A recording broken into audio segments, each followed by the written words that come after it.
Tucked away in the woods of Harbor Creek sits a quiet community, but the work and worship coming out of it echoes throughout the city. We have a soup kitchen and a food pantry. We have a daycare. We have the neighborhood art house, Sister Gus's Kids Cafe, the community center. This is where it all starts. This is Mount St. Benedict. I walked through the doors on a Saturday evening, knowing only that it wouldn't be anything like a typical Saturday night for a 25-year-old. The sisters showed me to my room, where I would be spending the night. The guest rooms here at Mount St. Benedict are slightly smaller than the sisters' rooms, but they have the same basic amenities: a bed, a dresser, a desk. It's a reflection of the sisters' commitment to a life of simplicity. After getting settled, I made my way to the chapel, where the Benedictines had invited the community to get a peek into their life at the monastery. Monastic community is a community that takes a vow of stability, and so we stay in the neighborhood. And for example, most of us were teachers. We taught school. The schools closed or moved on, and we changed who we are and stayed in the neighborhood. And in one sense, teach in a different way. We teach in the inner city. Sister Diane Sable runs the St. Benedict Community Center in Erie. She uses it in a special way to reach inner city youth. I'm trying to work with people as to try to develop programs and using the gym, drawing people in for recreation, but having a broader goal of helping them to dig deeper and to touch that deep spiritual longing that will help, hopefully, take them in a different direction rather than guns, violence, drugs. In the 10 years Sister Diane has worked at the center, she's experienced the heart-wrenching reality. Let me tell you, some of the names that I see on the news, I know those kids.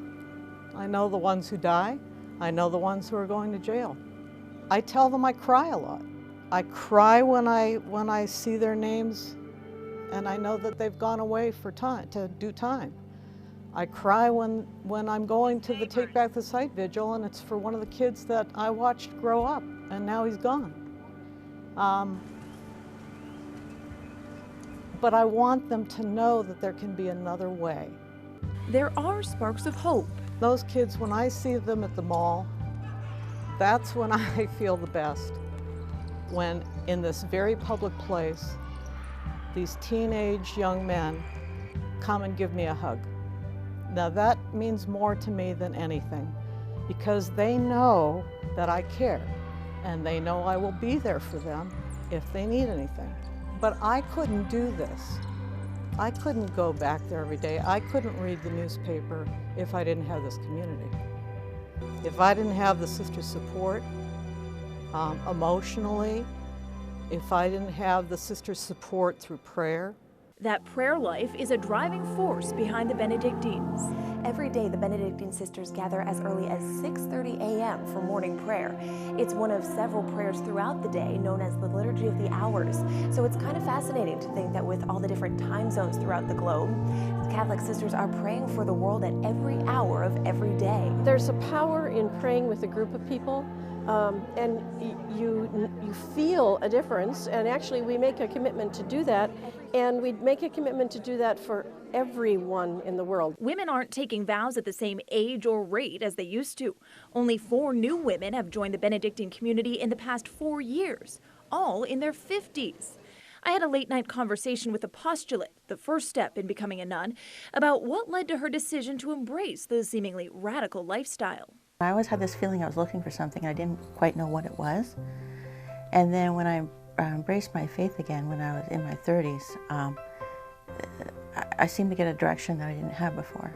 When I finally stumbled upon this particular community, it all came together. We chatted about her life before the Benedictines. That included dating.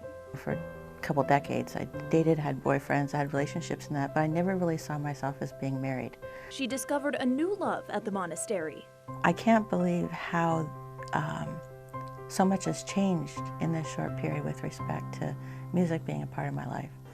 I started learning how to play the guitar, and I've actually joined Scola, which is the monastic choir.